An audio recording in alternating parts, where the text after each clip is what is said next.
What's up, fam? So today we're going to talk about Metroid Prime Beyond, which I've been waiting for a very long time. And we're going to talk about something specifically, which is the idea of beauty. When Nintendo created this game, or Retro Studios, right?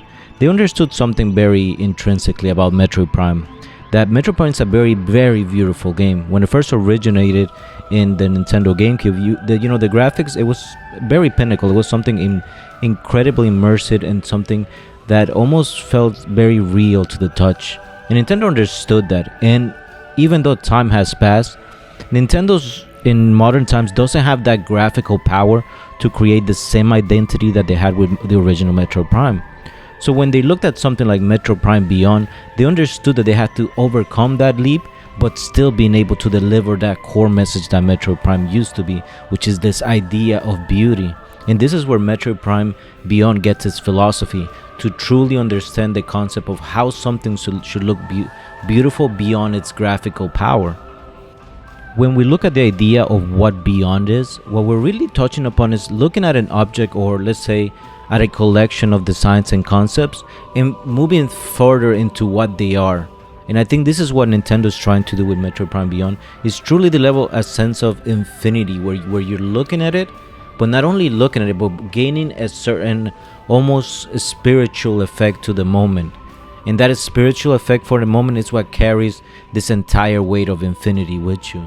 When you look at Samus, right, in the Soul Valley Desert, and he's riding around in his new hypercycle, what you have is this immense atmosphere, right, of almost solitude and desolate. And then you have Samus herself just riding at max speed across it. This extreme empty space is what creates almost this feeling, right? This collective idea of something that you have to admire by its essence. Because when you have desolation, which is one of the core concepts of Metroid Prime overall, what you have into is this thoughtful understanding of the moment that you're in. It's almost like you are admiring the moment that you're living, because it's just so empty. If you sit alone, you usually have these thoughts in your mind, and it's that very same core concept, but taken into effect and almost moving it into a video game idea.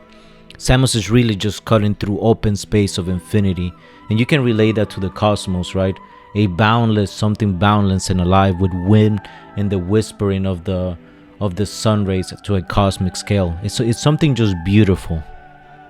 Within the concepts of Metroid Prime Beyond, you have something of the idea of divine. And by divine, I do mean as something almost exalted, right? Something where you're looking at a church or a cathedral. And that's a lot of how you feel when you're in the presence of Metroid Prime Beyond, when you're going through the levels, or you're just admiring the design of everything. There's always this sense that you're inside a church with people singing beautiful hymns or poetry to the heavens. And that in itself is, again, it's a poetic sort of beauty to it. There's this new humanoid creatures, the ones that guide Samus Aran, and they are called the Lamorne. And their design is something almost angelic, right? They're a race that existed pre Samus arriving there. So when you get there, you're almost dealing with their ghosts and their idea and their concepts as they exist in the beyond, right? And that creates, again, that those parallels with divinity in the heavens, which Metroid Prime Beyond tries to touch upon. Because it's always, with Metroid Prime Beyond, you're dealing with something that's the infinite and divinity, because those are the concepts that emanate into beauty, because you're always admiring. When you talk about divinity, when you talk about the heavens, when you talk about beyond and the cosmos, you have this almost intrinsic beauty to it. And you feel this very early on in the game when Samus first arrives to the planet Buros, because you land in this basically church cathedral, and it's wonderful. It's this white, beautiful cathedral, and everything about it is just, it's such a sublime feeling while you're there. It truthfully feel like you have arrived at some place that it has taken you further down in life. And as you look through the atmosphere, right, even the iridescent coloring of it, the whites of it, how the machines carry you around within the level, and as you progress through it, you truly are feeling like you're stepping in something where it's like it's almost at the end of existence and at the beginning of something new as well, which is what divinity and beyond feel like. And not only that, there are moments too where the game truly takes you to this ethereal place of radiant color, and you do feel that, like, this is almost like what a soul would experience in heaven. So you have almost this poetic feeling of beauty that you're always just looking at it. The combination of music and environment in Metroid Prime really gives you almost a collective experience of events that are happening simultaneously. That together they resonate into this almost something impactful. Right? It's almost, it feels like the atmosphere itself is living, or that the world itself is almost trying to talk to you and elevate you. When you get to this level called Bolt Fortage, this mechanical spires of electricity, you have this thunderous choir created by the storms and the environment that's dark and very, very ambitious.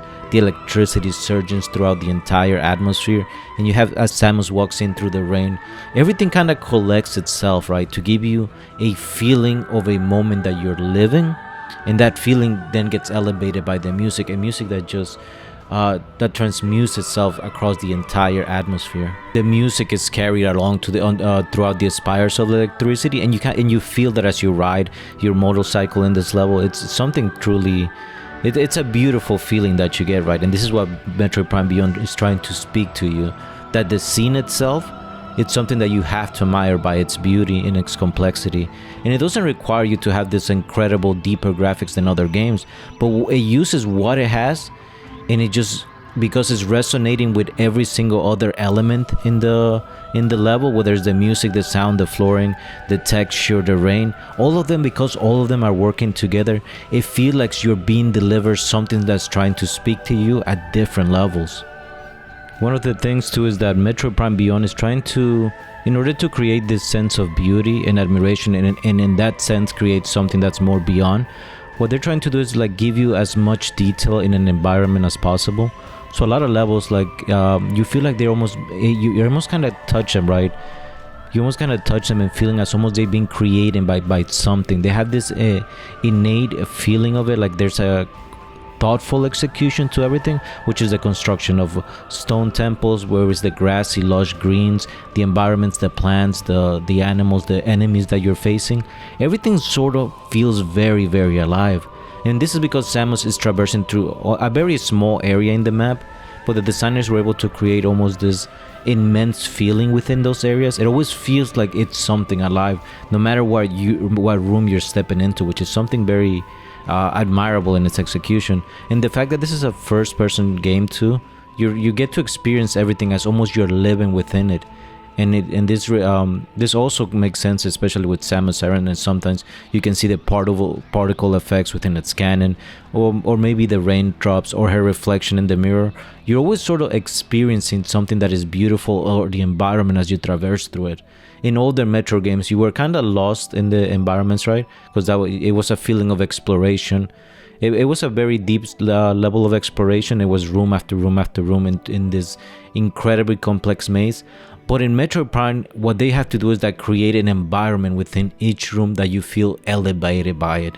It's incredible memorable how many levels they have in this game that all have this almost soulful and alive feeling to themselves.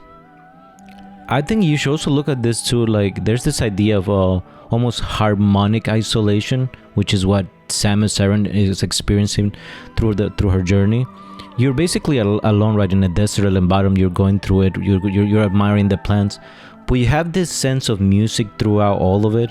Whether it's the fights between Samus, when you have the atmosphere, the plant in the plants, but everything also resonates on this emptiness of it, which is, again, it makes sense to the idea of the beyond. Because Samus is always in this state of complete isolation. So as she's traversing through this entire complexities and monsters, you're almost having like this melodies being played out.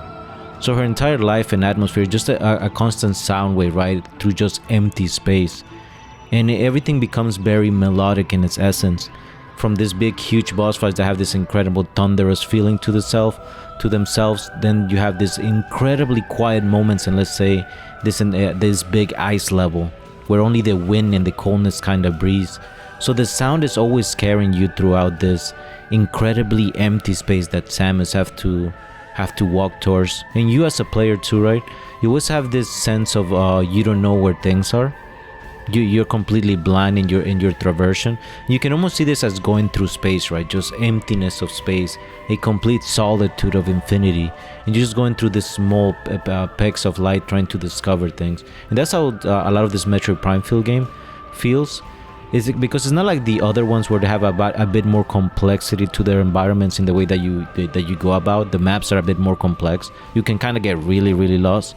But in this game, there's almost a more singular trajectory that you have to follow. They're more streamlined. In that streamlinedness, you still have some complexities of Metroid Prime, but what you're also delivering is almost experience that is more cinematic in nature, and that you're able to deliver a sort of momentum in the musical tones that progress. Like in the ice level, you get down to the very bottom, and now you're dealing with something that changes colors into something more brights and yellows, and that are filled with electricity, and as opposed to where you were before, with just something so cold and empty. And in this experience, you get a sort of different feeling out of the entire atmosphere that just transforms itself for you. What's wonderful too, that Metroid Prime has this thing where it has to create this incredible large vistas, and this happens throughout the game, especially in the specific zones, and those a lot in the Soul Valley, where you have this entire vista that you can watch, that you can look at, and Samus gets inspired from it, right? It's something beautiful and pristine. You look up at a giant tree, and you see the luminescence light flowing through the leaves, and it's something so beautiful and epic and grand, right? And it gives you that, but you still have to remain within that solitude, that thoughtfulness. And when you combine the two, right, when you combine this idea that you have to be alone and thinking, and then you're given this entire huge vistas, you're creating you're colliding two ideas that almost lift the spirit all upwards, like you're placing something divine. And not only that, right, combine something like the hymns of the nature. In this experience, it's really something that's almost elevating you, like they're trying to put you inside a church and to give you a prayer to something greater than yourself. It's something magical and beautiful. The same thing happens in Soul Valley as you traverse. If you look at upward at the sun or the skyline, you're able to see something infinite into the distance, while still remaining in that complete isolation that makes the Metroid Prime game so beautiful, but that also have this perfect aesthetic with this style of Beyond. When you look at the idea of something beyond, you needed to create something that was large and immense in space, something that would give you that true definition of being in solitude against the cosmic background. And because of the idea of Metroid in general, right, it's something that's very almost claustrophobic in nature, especially if you're going from room to room or from area to area. Vastness is not something that was ever present in a Metroid Prime game. So in this one, when they did added the Soul Valley, it was a very risky and daring move, because Soul Valley had to, by its nature, it still maintain that level of solitude that a Metroid Prime game has, but they also have to give, in order to give you this idea of something infinite and cosmic, right? So the level by itself, the Soul Valley, has to remain almost in that emptiness that it is right now, with very few specks of ideas, where you sometimes do something with your bicycle. But in general, the whole spectrum of idea of Soul Valley, it had to be something that was very, very empty in its essence, so you can just sort of admire an understanding of the game. It was very risky movement to do, because you would get a lot of criticism, but it was something that artistically and for the game, it feels so perfect once you are able to experience it. Once you get through Soul Valley and start riding down through it, that big cosmic feeling of being alone, it's completely unparalleled. With this idea of beauty and attention to the divine and infinite, you also have this idea of almost the mystery, because the mystery has to be something that's together with the divine and infinite, and something beyond. It's something that you always have to, like, you don't fully understand it. You kind of understand that it's just an idea of the unknown with some pieces and spectacles of beauty. And the storyline, it also plays out like that as Samus goes from area to area. In all those areas, you have something that is happening that's almost left in complete mystery, or something that you have to delve deeper into, whether you're hunting some idea or some complexity, or you're looking at the remnants of a world that exists in a civilization. There's always this almost sad loneliness and eternal void that you're just walking to it and trying to find clues about what happened. What's interesting as well is that, while sure that a lot of the Metroid Prime and the idea of Samus is almost this idea of solitude, most of the environment in the world that you're living in feels full of this palpable aliveness to it and vitality. The way that the entire atmosphere, it's almost living, which is pretty crazy, right? Because even in your complete solitude, you always have this idea of being surrounded by something, right? Almost something like something divine that's speaking to you while you're just alone. And I think that's the coolest thing about the Metroid Prime Beyond, that you do feel in the Metroid Prime series in general. Because the idea is that you're in this total solitude, but you never actually feel like you're in this complete solitude, because the levels and everything is almost always speaking to you.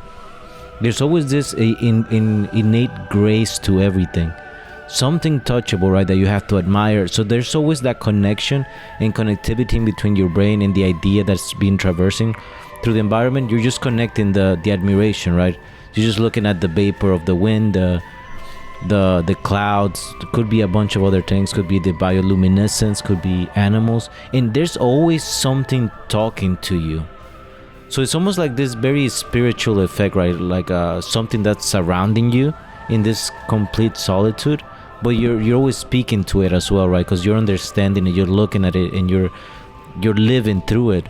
So it's almost like it's such a contrasting idea that it's not really, it's contrasting when you think about it, but when you realize that it's just one whole collection of ideas, right? How the human interprets the environment, how it talks back to itself, and that in itself, it's just this togetherness to it. So Samus is never really in this sense of solitude, but you can say that Samus is always in this thoughtful contemplation of existence.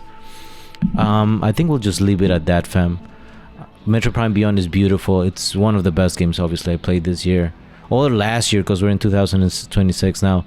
But it's just beautiful. It's such a spectacle, and it was a long wait, like 20 years, right? But I love it, and I need the sequel, which is clearly gonna happen soon, much sooner than before.